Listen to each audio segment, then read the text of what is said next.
আমাদের মাঝে সিপং sporting club ideal sporting ক্লাবের নতুন ব্যাটসম্যান এখন মাঠে নামছে বলারের জন্য। মোবারক ভাই বলের প্রস্তুতি নিতেছেন। সিপং এর প্রথম বলার প্রেসার, যার নাম না বললে নয়, সে দুর্ধর্ষ বলার, যার দুর্ধর্ষ বলে ব্যাটসম্যান পরাজিত হয়, সেই মোকারম টিম ম্যানেজার। 19 মিনিটের সেই দুর্ধর্ষ বলার এখন বল চেক করতেছে, কোন বল দিয়া বল করব। বলারে বল খুঁজা পাইতেছে না, কোন বল দা বল করব।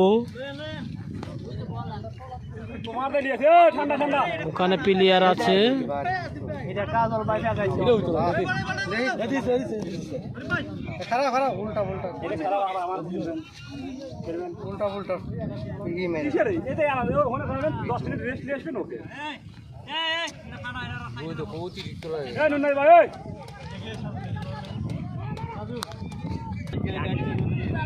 আবার শুরু হইল সিপং স্পোর্টিং ক্লাব।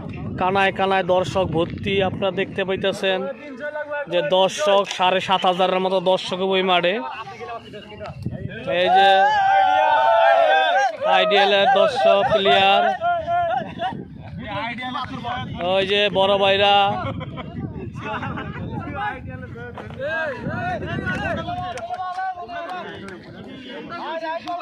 এই যে আমার বড় ভাই খেলার ব্যাপারে 2-4টা কথা বলবো। প্রবাসী ভাই বলো। এই যে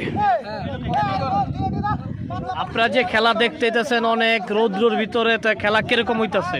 আলহামদুলিল্লাহ খেলাটা ভালো হচ্ছে। এখন নোয়াখালী আর সিলেটের খেলা দিছি আজকে আমরা। আচ্ছা আচ্ছা আচ্ছা, কালকে বিপিএল খেলা হয়েছিল, নোয়াখালী জিততে হেরে গেল। আচ্ছা আচ্ছা, শুধুমাত্র একমাত্র গদা সুজনের কারণে। আচ্ছা, টিম সিলেক্ট ভালো ছিল। আচ্ছা, সিঙ্গাম স্যাররা নিয়ে নিছে, আচ্ছা, এই কারণে টিমটা হারছে। এই কারণে আজকে আমরা আবার মালয়েশিয়ার মাটিতে নোয়াখালী বনাম সিলেট খেলা দিছি। দেখা যাক কি করা যায়। যাক, ভাইদের কথা তো শুনলেন। কালকার খেলায় ভাইরা খুব কষ্ট পাইছে, সেজন্য আজকে আবার প্রবাসের মাটিতে আবার আজকে খেলা দিছে। তা ভাইদের সাথে থাকেন, সবাই খেলা উপভোগ করেন। একটা